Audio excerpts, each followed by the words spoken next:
ఉదయం జరిగిన బాంబు దాడిలో 50 మందికి పైగా జవాన్లు ఆసువులు బాశారు. ఈ దాడిని ప్రధాని మోడీ, ప్రెసిడెంట్ కోవింద్ తో పాటు పలు దేశాలు దేశాన్ని ప్రశాంతంగా ఉండవర్రా ఉంటుందని హెచ్చరించాయి. ఇలాంటి దాడులకు పాల్పడే ఏ ఒక్క టెర్రరిస్ట్ ని క్షమించేది లేదని ప్రభుత్వం నిర్ణయించుకున్నట్టుగా తెలుస్తుంది.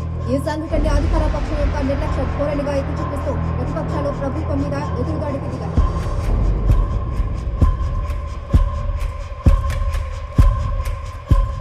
ఏంట్రా నిన్ను ఇంకా ఊరితీయకుండా ఊరేగెత్తున్నారు? అన్నం ఎలా తినాలనిపిస్తారా? ఒకవేళ నీకు క్షమాభిక్ష పెట్టినా నిన్ను మొత్తం మేము వదలను. నీ అంతు చూస్తా.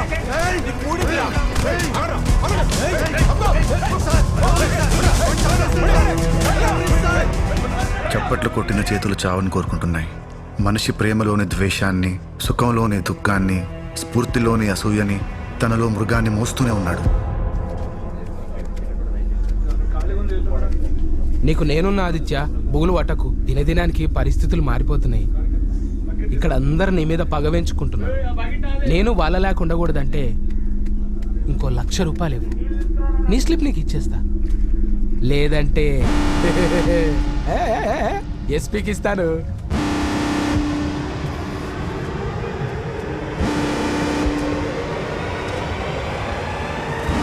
ఈసారి లాస్ట్ అండ్ ఫైనల్ 5 గుడ్లు ఇచ్చేయి. అట్లనే బుక్స్ కూడా తీసుకురా. చదవనీకి కాదులే, బొమ్మలు చూడనీకే. ఒక ప్రభాత్ రాజరథన్ కిల్లి పట్టుకరా. నాలుక జివ్వని చాలా దినాలైంది.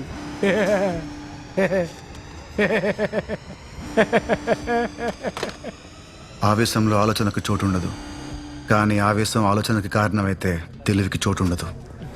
ఒకప్పుడు ఆవేశంలో చేసిన తప్పుకి శిక్ష అనుభవించాడు, ఇప్పుడు అక్కడికి శిక్ష వేశాడు.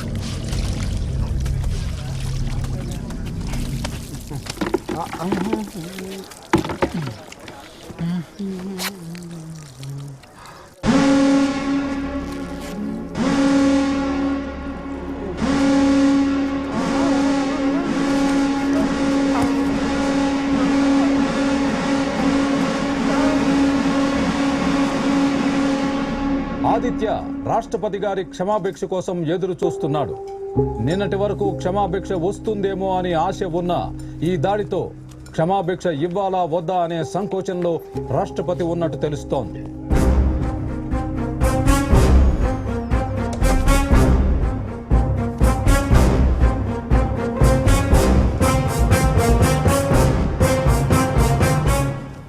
నేనాడిన ఆటలు, గెలుపులు, పొందిన ఖ్యాతి ఇవేవీ ప్రజాగ్రహం ముందు నిలవలేకపోయాయి.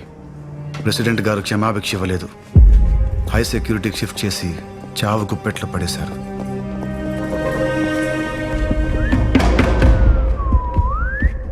రే, నీ ముగింపుకి ముహూర్తం పెట్టానురా. చాలా ఆనందంగా ఉంది. తప్పించుకుందామనుకున్నావురా నా కొడక్క. కరెక్ట్ టైంలో బాంబ్ బ్లాస్ట్ జరిగింది. నీ చావు కోసం ఇది జరిగినట్టు అనిపిస్తుంది. ఎన్ని రోజులు నా మీద నీకున్న కక్షలో కొంచెం నిజాయితీ కనిపించేది, కానీ తప్పురా. నీ బుద్ధే కరప్ట్. చెత్త నా కొడక. వాళ్ళు చనిపోయింది నాకు ఉరిపడ్డానికి కాదురా, డ్యూటీ చేస్తూ చనిపోయారు. చచ్చిపోయేవాడి తిట్టు నాకు తీయగా వినపడుతుంది. పెద్ద మనసుతో నీకు ఒక అవకాశం ఇస్తున్నాను. చివరిగా నువ్వు ఎవరిని కలవాలో చెప్పు. లాయర్ని కలవాలి. లాయర్ని కలవాలి. దాని మీద ఇంకా మోసు తీరలేదా?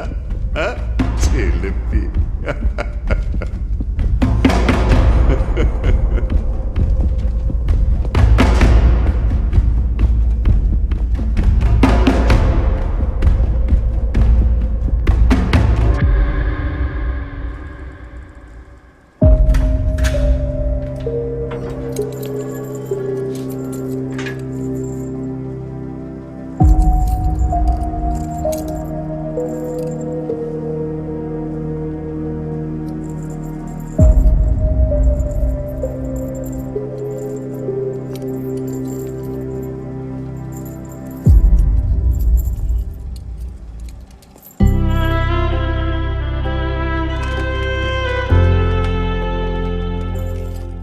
మీ కన్నీళ్ళు చూస్తే నా కోసం ఆలోచించే వ్యక్తి ఒకరు ఉన్నారని సంతోషంగా ఉంది.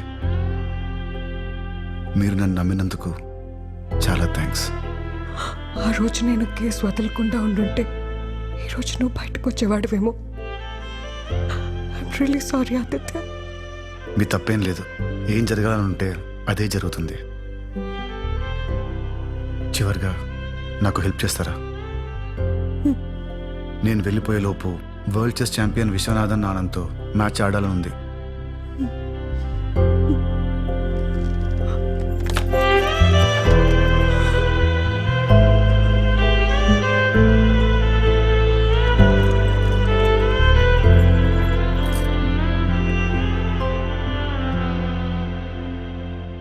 వరల్డ్ ఛాంపియన్ విశ్వనాథన్ ఆనంద్ ఒప్పుకున్నాడని ఒక తీవ్రవాదిని ఆడడానికి అనుమతిస్తే ప్రజల్లో ఈ వ్యవస్థ మీద నమ్మకం పోతుంది. డిఫెండెంట్ లాయర్ తన పర్సనల్ ఎజెండాస్ ని ఫుల్ఫిల్ చేసుకోవాలని చూస్తోంది. That's all my lord. My lord, Aditya నా క్లయింట్, నేను లాయర్ని. అంతే తప్ప నాకు ఎలాంటి పర్సనల్ ఎజెండా లేదు. ఆదిత్యకున్న రేర్ టాలెంట్ గురించి ఈ ప్రపంచం మొత్తం తెలుసు. ఫ్యూచర్ జనరేషన్స్ మీద రాంగ్ ఇంపాక్ట్ పడుతుందనడంలో అర్థం లేదు. అలాంటి స్వభావం ఉన్న వ్యక్తే అయితే తనుంటున్న జైల్లో మిగతా ఖైదీలందరి కోసం స్పోర్ట్స్ కాంప్లెక్స్ కట్టాలనే మంచి ఆలోచన రాదు యువర్ ఆనర్. 40 మంది అమాయకులు చనిపోయారు. వాళ్ల కుటుంబాల పరిస్థితి అగమ్య గోచరంగా ఉంది.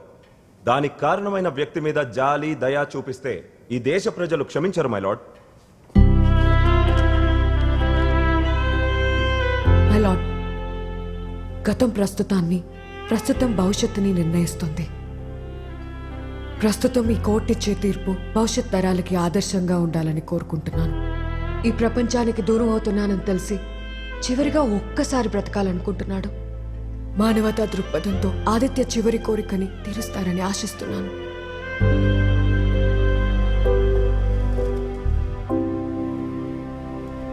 చరిత్రలో ఎంతో మంది అతి కిరాతకమైన నేరస్తులను చూసాం. But once in while comes a very rare case. పుట్టినప్పుడే అతనికి ఒక కుటుంబం ఉండుంటే అతని ప్రయాణం మరోలా ఉండేది. బహుశా ఈ దేశం గర్వపడేలా ఎదిగేవాడేమో. తను తన శిక్షని రద్దు చేయమని కానీ తగ్గించమని కానీ కోరట్లేదు. తనలో పరివర్తన తెచ్చిన ఆటని చివరిసారిగా ఒకే ఒక్కసారి ఆడాలని కోరాడు. ఆ కోరికని మన్నించడంలో తప్పులేదనిపిస్తుంది. నేను తీసుకున్న ఈ నిర్ణయాన్ని ఈ సమాజం పెద్ద మనసుతో స్వాగతిస్తుందని నమ్ముతున్నాను. హలో నాన్న, ఈ నెల 27న ఆదిత్య విశ్వనాథ్ ఆనంద్తో ఆడటానికి కోర్టు పర్మిషన్ ఇచ్చింది.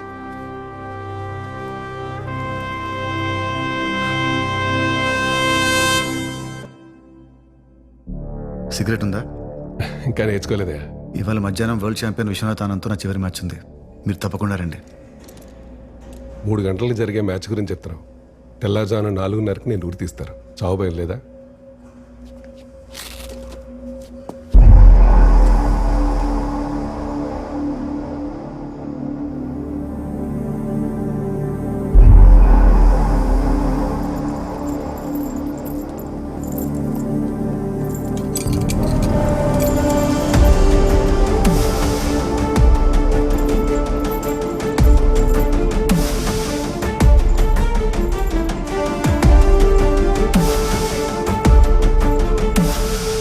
నా మాటను కాదనకుండా వచ్చినందుకు థ్యాంక్స్ సార్. నీ గురించి చాలా విన్నాను. నీతో ఆడాలన్న కోరిక నాకు ఉంది. చివరాట కదా అని జాలి చూపించకండి. మీలో ఉన్న జీనియస్తో ఆడాలనుకుంటున్నా. All the best.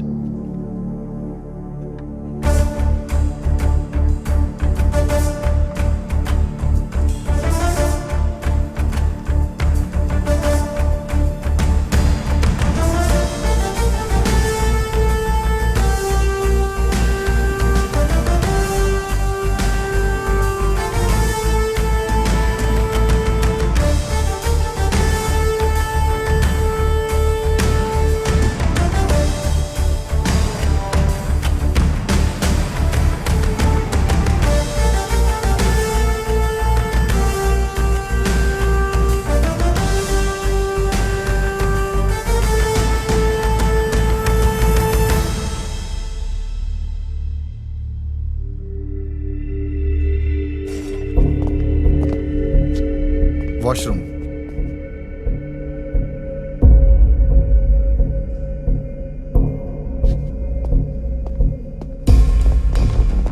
ఆగట్లేదరా? కొన్ని విషయాలు టైంకి అయిపోవాలి సార్.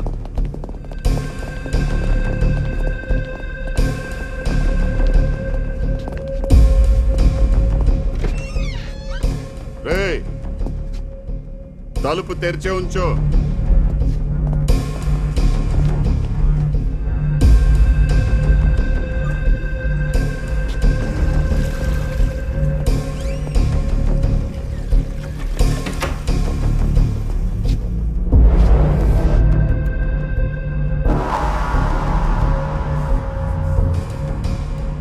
రేయ్, 10 గంటల్లో చచ్చిపోతాడు.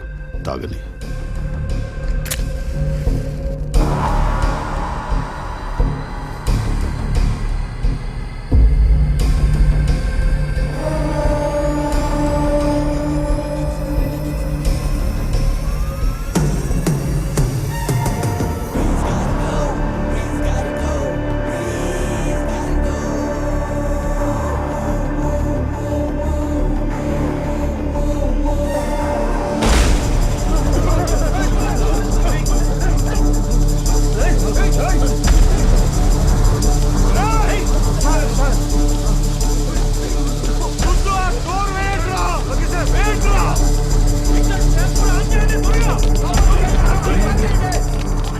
ఏం కాదు, కంగారు పడకండి సార్. ప్లీజ్ కూర్చోండి.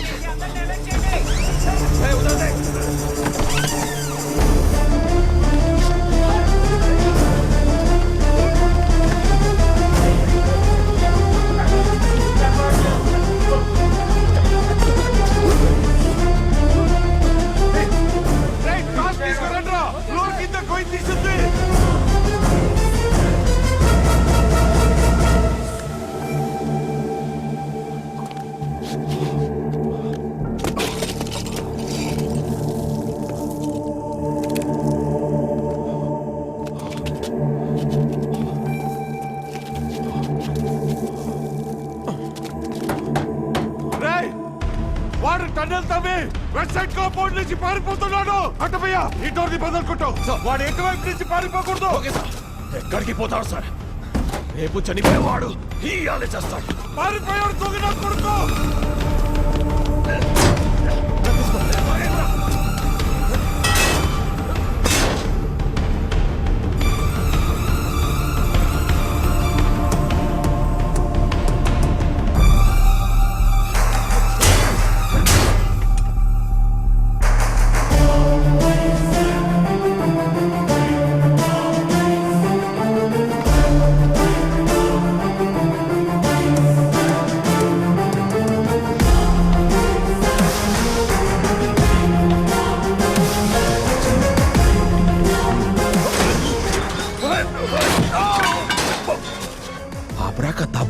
అందరికీ చెక్ పెట్టేశాడు. హలో సార్, చెప్పు. ఇక్కడ ఒక డమ్మీ డోర్ ఉంది సార్. తెరిస్తే గోడ తప్ప ఏమీ లేదు. Checkmate. Grandmaster grand గా దొబ్బేశాడు ఇక్కడి నుంచి.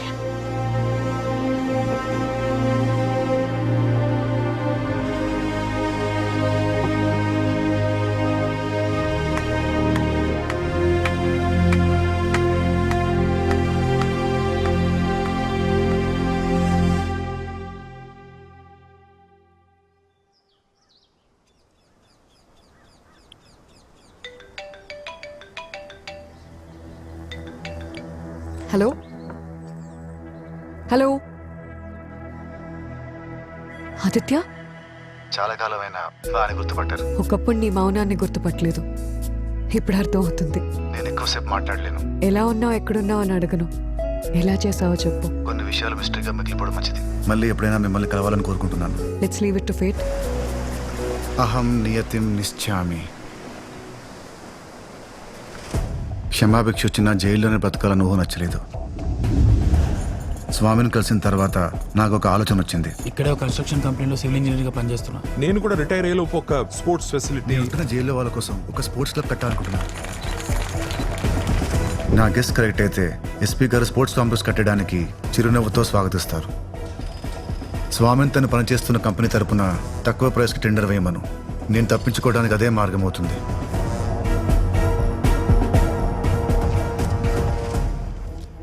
భూమికి 20 అడుగుల లోతులో డమ్మీ స్టామ్ వాటర్ డిశ్చార్జ్ డ్రైన్ని కట్టాలి. ఎవరికి డౌట్ రాకుండా కన్స్ట్రక్షన్ ప్లాన్లో ఇంక్లూడ్ చేయమని చెప్పు. అప్పుడే దొరికిపోయాననుకున్నాను. నీకు పంపాలనుకున్న స్లిప్ అతి వినయ చేతికెళ్ళింది. అందులో స్మోక్ గురించి డీటెయిల్స్ ఉన్నాయి. వాడు మాట్లాడకూడదు. అన్నీ ప్లాన్ ప్రకారమే జరిగాయి. స్పోర్ట్స్ కాంప్లెక్స్ ఓపెన్ చేయటం ఒక్కటే మిగిలింది. ఆ తర్వాత సరైన సమయం చూసి ప్లాన్ ఎగ్జిక్యూట్ చేయాలనుకున్నాను. సరిగ్గా అప్పుడే నీ ముగింపుకి ముహూర్తం పెట్టానురా. టైం లేదు. ఎలాగోలా స్పోర్ట్స్ కాంప్లెక్స్లోకి ఎంటర్ అవ్వాలి. నా చివరి మ్యాచ్ విశ్వనాథ్ ఆనంద్తో ఆడాలని మనసుని కోరాను. మ్యాచ్ జరుగుతున్న మధ్యలో ఆదిత్య వాష్రూమ్ కానీ పర్మిషన్ తీసుకుంటాడు. వాష్రూమ్లోకి ఎంటర్ అయిన తర్వాత ఫ్లష్ వెనకాల ఉన్న నాక్ ప్రెస్ చేసిన నిమిషానికి రూమ్ మొత్తం పొక్కమ్మేస్తుంది.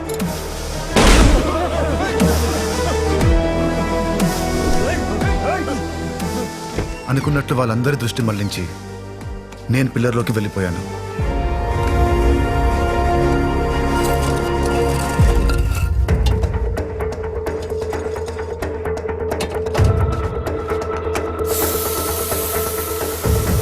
పియూ ఫోమ్తో పిల్లర్ని ఫిల్ చేశాను.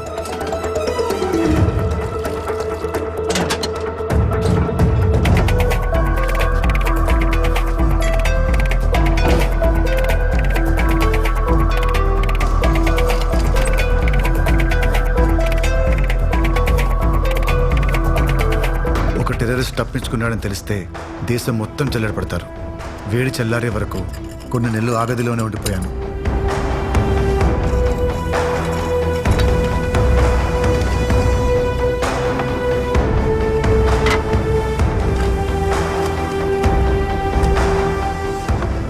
జరిగిన గందరగోళంలో నేను పోలీస్ యూనిఫామ్ వేసుకుని మారువేషంలో తప్పించుకున్నానన్న భ్రమలో ఉండిపోయింది ప్రపంచమంతా.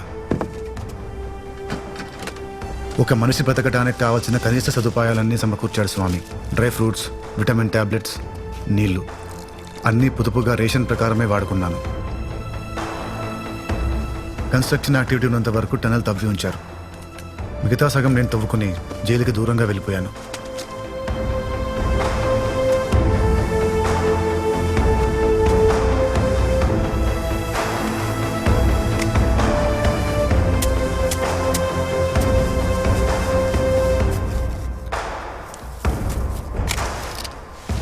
చెయ్యని తప్పుకి రోజులు సాలిటరీ సెల్లో టార్చర్ చేశారు. ఆ అనుభవం అక్కడ ఉపయోగపడింది.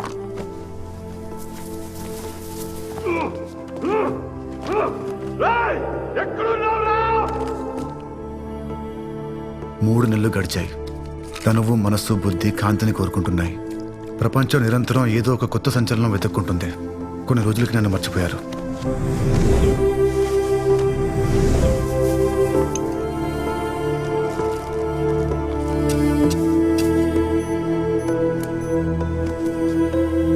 నేనెప్పటి నుంచో ఎదురు చూస్తున్న సమయం వచ్చింది. వెలుగులోకి వెళ్ళాలంటే చీకటితో ఏకమవ్వాలి.